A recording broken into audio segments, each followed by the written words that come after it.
Today you're going to see the trials and tribulations I went through in changing the fuel tank on that 1991 Jeep Comanche. Some interesting tips maybe that you'll see in this video, so hopefully you'll enjoy it. Stay tuned.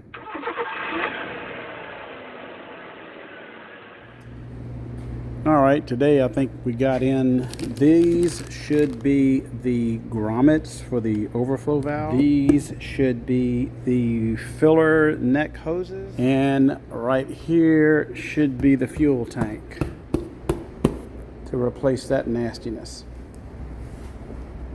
All right, I inspected it. It doesn't look to be dented up or anything. Here's the part number for this particular model. Again, this is a 91 Comanche. So the fuel tank here says made in Canada. We know they make decent stuff. The lock ring and gasket says it was printed in Canada. Now those two came together. Now I also ordered two of the little gaskets there for the top. These are from Crown Automotive, the vapor lock gaskets. There's your part number there.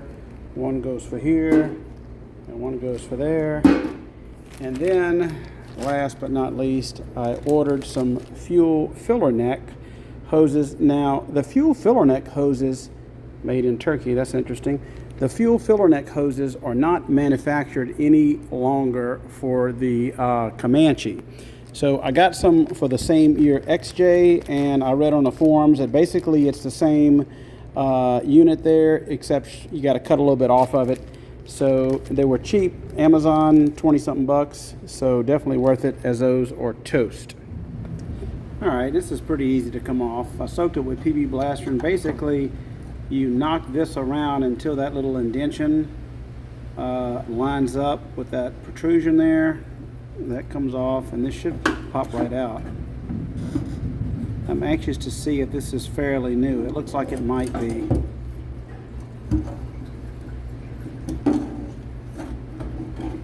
Yeah, this is not an old pump. This has been replaced. Good for me. I mean, it still works good. Be careful getting this out. You don't want to mess up your float. Yeah, this pump definitely is not original. It looks like it's been replaced. Even the sock looks pretty good. We'll set this right up here for now. And let's look on the inside. Look how nasty this looks.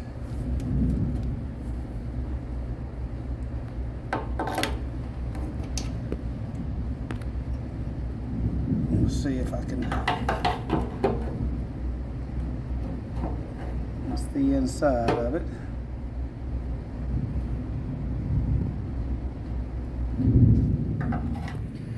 So I decided to clean these straps up and chase these threads with this tap and die set.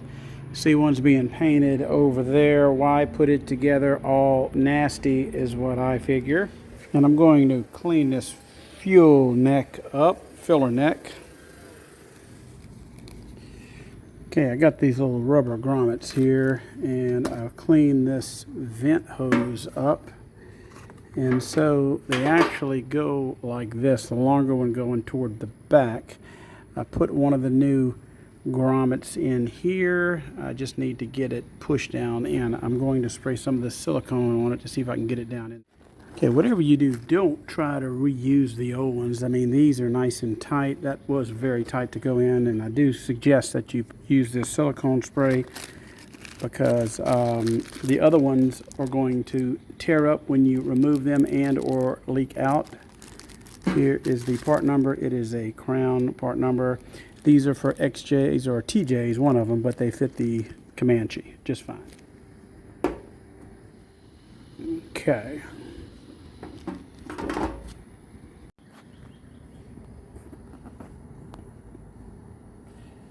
All right, that one's all nice and clean. There's the little pan that the float goes into. I'm going to reuse this fuel pump. This fuel pump's actually not hard to change because it's on the side, so you don't really have to drop the tank to replace it if I ever have to replace it. And this thing looks like it has been replaced. There's the TYC number there. So I'm going to just clean it up a little bit. Common sense tells me it's going to go in like this. You want your sock or your filter on the bottom. Same with your float for your fuel gauge there. So it's going to have to go in kind of like this.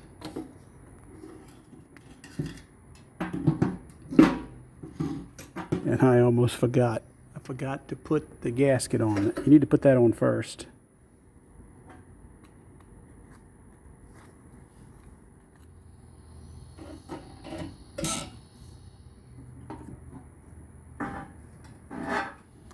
Okay, this thing kind of goes in at an angle. You see it's got these little ears here and here.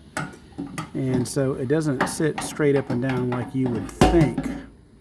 It kind of sits up at an angle, but I have to put the washer on it. All right, this is the biggest pain to get this gasket, because it's not really big. It just kind of flops around in there to get it straight.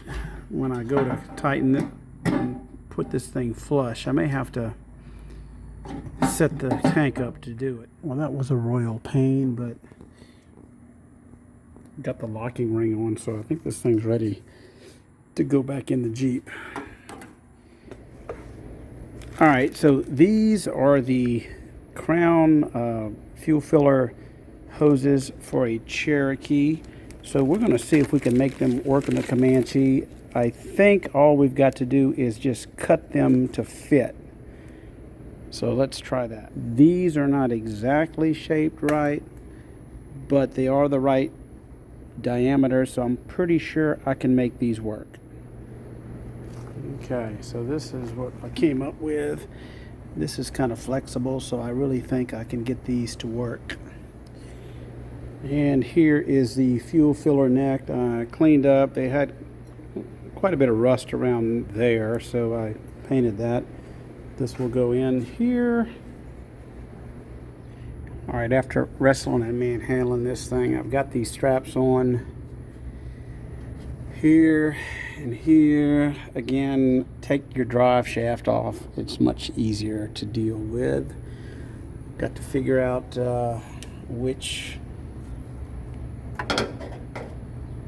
hose goes where now. I've got my vacuum cable right here. I'm sure that goes there. All right, and don't make the same mistake that I did. These vacuum lines need to go on the, that one needs to go on the outside. This is the one towards the rear. You don't want to get it pinched in between the gas tank and this little beam here. Same thing for here. So I had to reach up, lower this and reach up underneath there to make sure that those did not get pinched. All right, these XJ fuel neck filler hoses fit almost perfectly. And they were on like $23 for a pair, so don't let anybody tell you they won't fit on an MJ. They just a little bit of cutting and they fit perfectly, much better than the original actually. All right, I went back to the auto parts store and got some fuel injected rated line for this. This is the pressure line. This is the return line. It doesn't matter too much, but I put the special fuel injection clamps on here, and not the worm clamps, but fuel injection clamps, and of course new fuel filter, and put a piece here and here that is rated for fuel injection. All right, I believe I got everything buttoned up and zip tied out of the way, bracketed. So we're gonna fill this thing up and hopefully it'll start. I do have the original plastic skid plate that goes on here. So we'll put that back on. All right, I've got the factory skid plate back on. This one's plastic. Drive shaft is back in. All the connections on the new tank have been done, sealed. Hopefully there's no leaks. We will start it up in a second. New fuel filter, of course the rebuilt transmission is up there, so let's see if this thing will fire up. The Schrader valve right here, I have been bleeding air out of the system, and now I have fuel squirting out. So let's see if she will crank up. I have verified she is in neutral.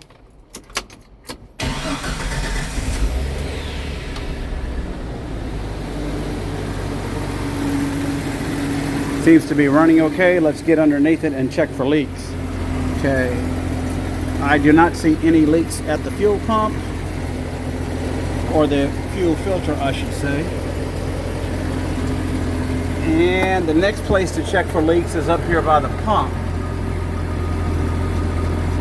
And I do not see any leaks.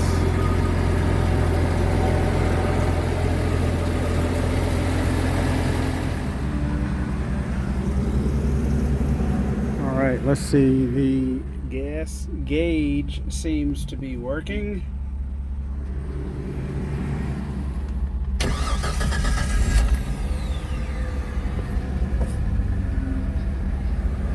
Well, it is full, but doesn't show all the way full, so it looks like the gas gauge may not be 100% accurate, but it seems to be running. All right, once I rounded the corner, the gas gauge went to full. All gauges seem to be working great. This thing is running really, really good.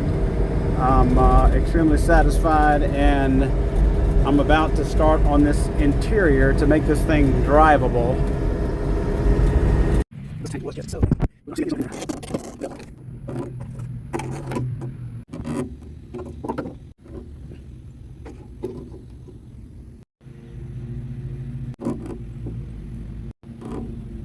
I have no idea what this stuff is. An imploded fuel pump, maybe?